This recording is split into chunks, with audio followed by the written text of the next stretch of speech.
Hello everyone, welcome to legal study. आज की इस वीडियो में हम डिस्कस करेंगे काइंड्स ऑफ प्रॉपर्टी।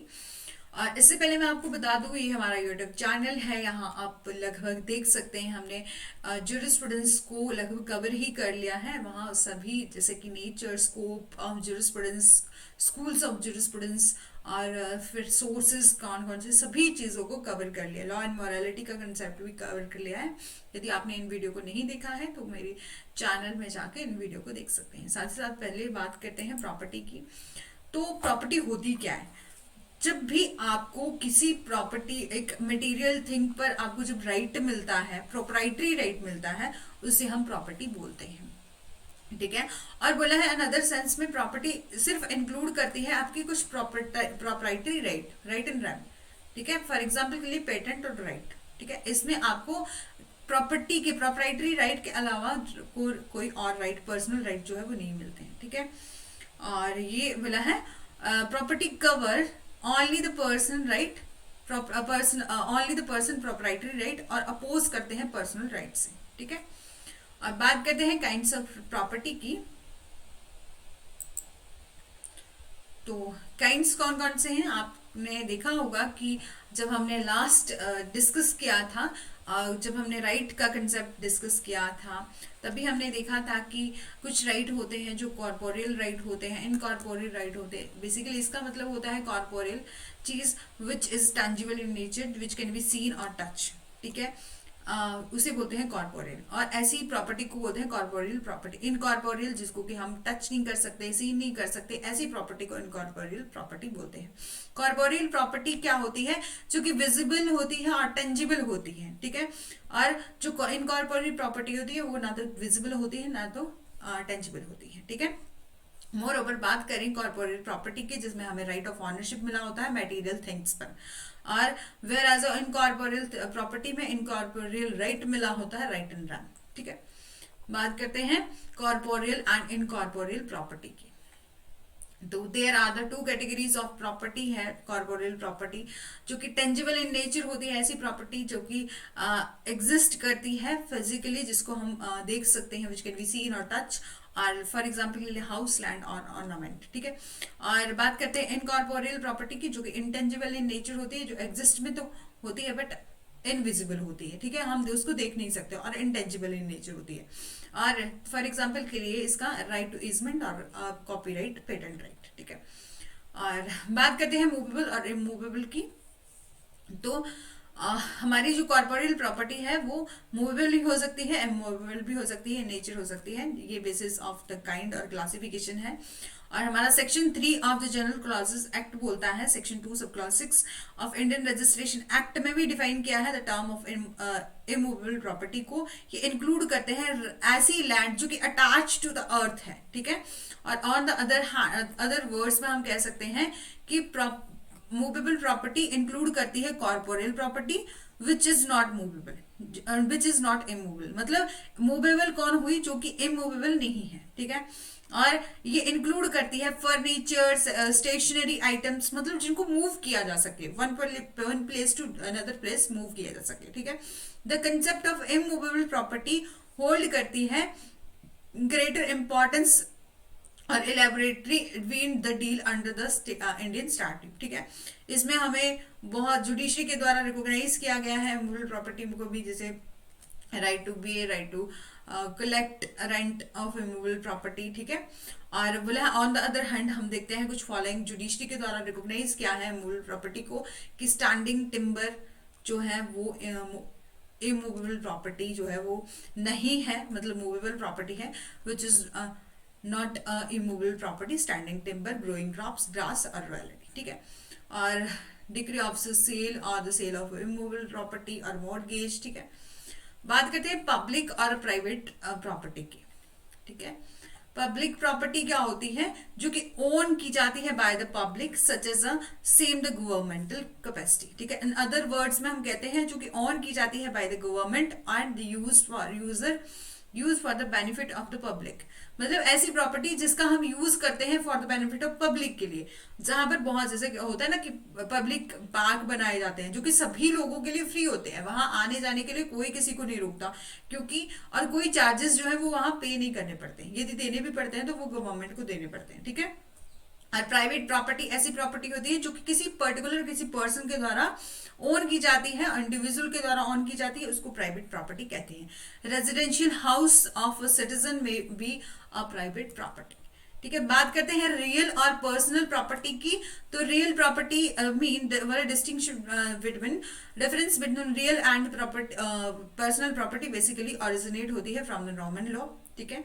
इसको हम ज्यादा नहीं देखेंगे क्योंकि हमें तो हमारा इंडियन लॉ पढ़ना है जिसमें हम रियल प्रॉपर्टी को देखते हैं, mean all right over the land recognized by law, मतलब उस पर हमें सारे ही राइट मिले होते हैं उस प्रॉपर्टी पर जो कि रिकॉग्नाइज बाय लॉ होती है, ठीक है। Personal property mean all other proprietary right, ठीक है, उस प्रॉपर्टी पर हमें ऑल प्रोप्राइटरी राइट मिले होते हैं whether they are right in rem and right in personam. Right in rem और राइट इन पर्सोनम हमने देखा था कि राइट इन रैम होता है जब आपको अगेंस्ट सोसाइटी और सोसाइटी एट लार्ज आपको राइट मिलता है, वो होता है right in rem. Right in personam against the right against individual मिलता है, वो होता है राइट इन पर्सोनम, ठीक है।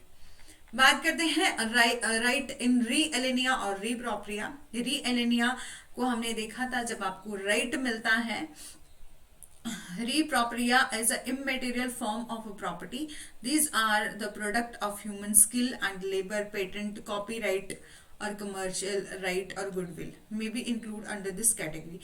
Re propria में आपको अपनी प्रॉपर्टी पर राइट मिलता है और री एलिनिया में आपको किसी दूसरे अनदर पर्सन की प्रॉपर्टी पर राइट मिलता है यूज करने का, उसे तो बोलते हैं री एलिनिया। फॉर एग्जाम्पल के लिए यदि आपने कहीं पर अपनी कोई जैसे कि एक हाउस बनाया है, उसकी जो है वो 2 फ्लोर है, ठीक है, और ये वाला रूम आपने क्या करा है रेंट पर दे दिया है, ठीक है। तो ये पर्सन जब भी इस अपने रूम से बाहर आएगा तो वो तो आपके अदर पोर्शन ऑफ लैंड में भी आएगा, ठीक है। तो वहां पर उसे राइट मिला है राइट इन री एलिनिया। जब किसी दूसरे पर्सन की प्रॉपर्टी पर अदर पर्सन की प्रॉपर्टी पर राइट मिलता है उसे री एलिनिया बोलते हैं, ठीक है। और बात करते हैं इंटेलेक्चुअल प्रॉपर्टी को, ठीक है। इंटेलेक्चुअल प्रॉपर्टी को आप जानते होंगे जो कि इंटेलेक्चुअल इन नेचर होती है। फॉर एग्जांपल के लिए जब भी आपको कोई राइट मिलता है इनोवेशन करने के लिए, innovation of the literary scientific और आर्टिस्टिक वर्क के लिए, ठीक है। वन मेजर रीजन क्या है, recognize by the way of the statue economic right creator of this intellectual property. और ऐसी प्रॉपर्टी ऐसी जो कि इनटेंजिबल इन नेचर होते हैं, मतलब ऐसे राइट जिसको कि आप which can be not seen और नॉट टच, ऐसी प्रॉपर्टी को इसको बोलते हैं इंटेलेक्चुअल। फॉर एग्जाम्पल के लिए हमारा कॉपीराइट, पेटेंट राइट, ये राइट जो है वो हमें मिले होते हैं इन चीजों पर, ठीक है। काइंड्स ऑफ इंटेलेक्चुअल प्रॉपर्टी क्या है, इंटेलेक्चुअल प्रॉपर्टी में भी क्लासिफाइड एज वेरियस कैटेगरीज हैं। पेटेंट है, पेटेंट एक काइंड ऑफ राइट होता है जब भी इंटेलेक्चुअल चीजों पर आपको मिलता है एक right to granted as invention, जब भी कुछ पर्सन जो है वो कुछ इन्वेंट करता है, कुछ भी नई चीज बनाता है, ठीक है, तो उसे मिलता है patent right. Is a product और result of the person ability, ये पर्सन ऑफ एबिलिटी को बताता है, कुछ डूइंग आपने कुछ किया है, न्यू टेक्नोलॉजी को, मतलब फॉर एग्जांपल के लिए ए नाम का पर्सन है जिसने कि कोई इलेक्ट्रॉनिक फैन बना दिया जो कि कम जो इलेक्ट्रिसिटी है जो कि मतलब फॉर एग्जांपल ए पर्सन है, ठीक है, उसने कोई फैन बनाया जो कि कम इलेक्ट्रिसिटी जो है कंज्यूम करता है, ठीक है, और बहुत ही कम इलेक्ट्रिसिटी कंज्यूम करके वो अच्छी रिस्पांस दे रहा है, मतलब इस पर्सन ने इलेक्ट्रॉनिक वे में कुछ न्यू चीज इन्वेंट करी, ठीक है। उसको जो इस फैन पर जो राइट मिलेगा उसे बोलते हैं पेटेंट राइट, ठीक है। It is necessary that technological information about the disclosure of a public and patent application. Trademark क्या होता है, ट्रेडमार्क जब भी कोई पर्सन जो है कोई भी साइन, लोगो, ठीक है, और गुड्स एंड सर्विस का कोई भी एंटरप्राइज लेता है, जैसे कि कोई बिजनेस कर रहा है कोई पर्सन, जैसे कि आपने देखा होगा एडिडास का एक अलग तरह से लोगो जो है वो आता है, ठीक है, और मतलब अपने अपने बिजनेस जो कोका कोला वाले जो है उनका अपना कोई ब्रांड है, ठीक है, अलग अलग अपनी ब्रांड के लिए, अपनी बिजनेस के लिए आप क्या करते हो, कोई ट्रेडमार्क लेते हो, ठीक है, वो होता है आपका, जैसे एप्पल के फोन का जैसे हाफ एप्पल जो है ना, वो होता है ट्रेडमार्क। ट्रेड करने के लिए कुछ मार्क लेते हो, यूनिक आइडेंटिटी लेते हो, रिन्यू ब्रांड्स को, ठीक है, प्रोटेक्ट करता है द यूनिक आइडेंटिटी और रिन्यू ब्रांड, ठीक है।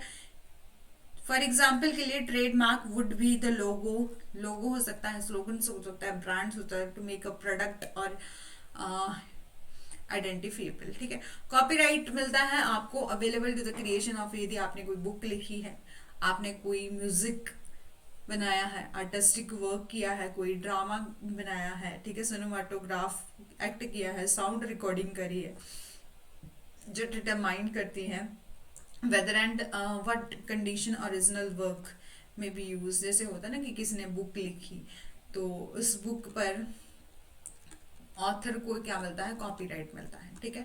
ये होता है कॉपीराइट। ये इंक्लूड करता है visible symbols on the product, packaging and labels, ठीक है। ओरिजिनल क्रिएटिव वर्क होता है, जैसे कि किसी ने बुक लिखी है जो कि सेव किया जाता है। आजकल के टाइम में तो इन सभी चीज़ों को इलेक्ट्रॉनिक वे में उसको स्टोर करके रखा जाता है डिराइव में, ठीक है। ज्योग्राफिकल इंडिकेशन क्या होता है, ज्योग्राफिकल इंडिकेशन एक साइन होता है आइडेंटिटी ऑफ प्रोडक्ट का। ओरिजिनली एक प्लेस को दिया जाता है, किसी पर्सन को नहीं दिया, कुछ एरिया को दिया जाता है, ठीक है।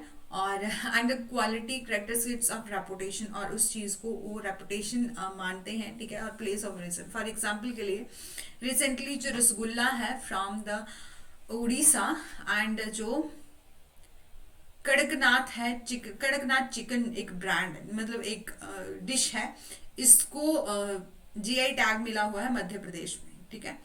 ये होते हैं जैसे कि बिकानेरी भुजिया है, ठीक है, वो वहाँ का मशहूर है, तो वहाँ उसे जीआई टैग जो है वो मिला गया है, ठीक है। मतलब एक ऐसा चीज जो वहीं बनती है, वहीं के लिए वो प्रसिद्ध है, कहीं और से नहीं बन सकती, ठीक है।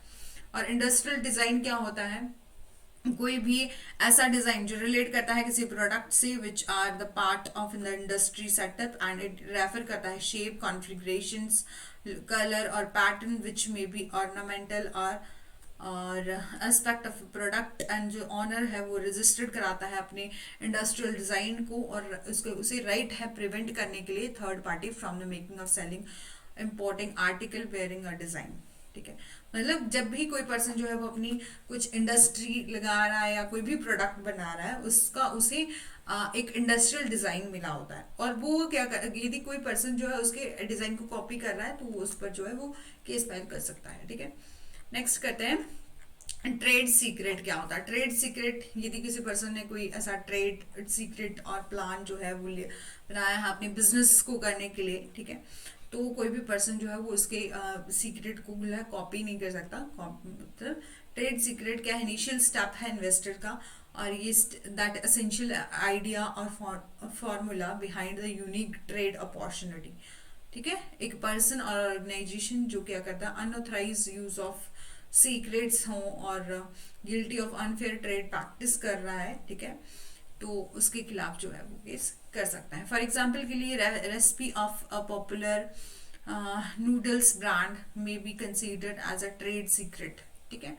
और गुडविल क्या होता है, गुडविल कमाई जाती है कि एक पर्सन है जिसने कोई बिजनेस स्टार्ट किया और काफी टाइम तक वो अपना बिजनेस करता रहा, और उसको उस ब्रांड पर क्या मिल गई, गुडविल मिल गई, मतलब उस पर्टिकुलर एरिया में उसे उस ब्रांड से के नाम से जाना जाने लगा, ठीक है। और गुडविल और कमर्शियल बिजनेस और वैल्यूएबल राइट एक्वायर किया जाता है बाय द ऑनर और by from the labour skill, मतलब अपनी उसने अपनी ऑक्यूपेशन या बिजनेस से क्या करा, गुडविल जो है वो बनाई, ठीक है, पब्लिक में, और कैरिंग ऑन अ बिजनेस, और ये गुडविल बना दी तो कोई उसे राइट मिल जाता है कि कोई पर्सन जो है वो उसके नाम का, जो उसने गुडविल बनाई है उसके नाम का यूज करके कोई और बिजनेस जो है वो स्टार्ट नहीं कर सकता है, ठीक है। ये थे हमारे राइट, जिसमें हमने इंटेलेक्चुअल राइट को भी देख लिया, इंटेलेक्चुअल प्रॉपर्टी, ये थे हमारे प्रॉपर्टी, जिसमें हमने इंटेलेक्चुअल प्रॉपर्टी को भी देख लिया, राइट इन प्रॉपर्टी, री एलिनिया और री प्रॉपरिया, पब्लिक प्रॉपर्टी, प्राइवेट प्रॉपर्टी, इन सभी को देख लिया। Movable immovable. जाते जाते फिर से कहूँगी कि हमारा यूट्यूब चैनल है, यहाँ आप जाकर उसको सब्सक्राइब कर सकते हैं, साथ ही साथ इन सभी वीडियोस को देख सकते हैं जो कि यहाँ अपलोडेड हैं। Thank you so much, thanks for watching.